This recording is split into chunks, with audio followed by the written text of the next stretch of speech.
ስንደርስ እንግዲህ እውነት እንደተባለው ልጅቷ ታስራ ነው ያለችው።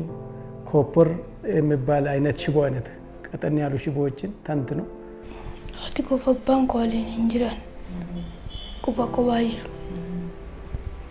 አናካው ኮቢራ እንጅራ የውሻ ቤት ውስጥ ታስራ ሁለት እጇ እንዲህ ወደ ኋላ እግሮቿ ደግሞ ታስሮ ይሄ ቀለበት ትልልቁ ጣቶቿ አንድ ላይ እግሯ አንድ ላይ ታጥቦ ታስሮ እጇ ወደ ኋላ ታስሮ አገኛት። የሆነ ዶሮ አርዳ ደሟን ቀርታ ለራሷም ተቀብታ አንድ ሰው የሚመጣ ከውጭ ያለ ከሱ ጋር ተቀባብቶ በፀጉራቸው አካባቢ ላይ ተቀባብቶ ጭራው እንትናውን ደግሞ ቆዳን ደግሞ ታቃጥላለች። ያቺ ቁስሏ ውስጥ ቁስል አለባት።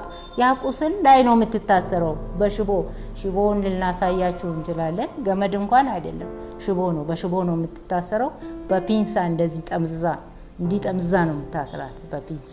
በቃ በባህላዊ አነጋገር ይሄ ባይዳ መልኩ የሚባለው ነገር እንደምታመልክ ነው። እሷ ባለትዳር ናት። የሶስት ልጆች እናት ናት። 3 ልጆች እናት ናት። አሁን እርጉዝ ናት። ድርስ እርጉዝ ናት።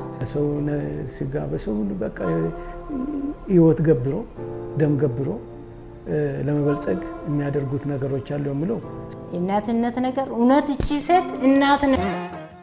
በአሰሪዋ ከፍተኛ ጥቃት የደረሰባትን ደራርቱ የተሰኘች ወጣትን ልናናግር አሁን እዚህ የወሊሶ ከተማ አጠቃላይ ሆስፒታል እንገኛለን። ተከታተሉን ዘንድ ጋበዝናችሁ።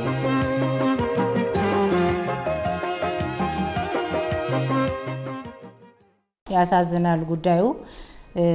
እኛ ኢንፎርሜሽኑን ያገኘነው ከአንድ ንባብ ማብራት ኃይል ንባብና ቆጣሪ ሰውን ያገኘነው። በወቅቱ እዛ ቦታ ሲሄድ እሱ 2 ትንንሽ ህፃናቶች አሉ። እነዛ በር ከፈቱለት። እቺ ጉዳት አድራሿ ሴትዮ ቤት አልነበረችም፣ ሆስፒታል ነው የምትሰራው። ሙያ ነርስ ናት። እዛ ሄዳለች፣ ስራ ቦታዋ ነች። 2 ህፃናቶች አሉ፣ እድሜያቸው የማይበላለት ትንንሽ ህፃናቶች ቤት ውስጥ አሉ። ሲያንኳካ አንባቢ ንባብ ቆጣሪው ከፈቱለት። እነዛ ህፃናቶች ሲከፍቱለት ገባ። ከገባ በኋላ አነበበ። አንብቦ ወደዚህ ሲመለስ ነው ልጅቱ ወደ ኩሺና ማትለውም ያው የውሻ ቤት ውስጥ ታስራ 2 እጇ እንዲህ ወደ ኋላ እግሮቿ ደግሞ ታስሮ ይሄ ቀለበት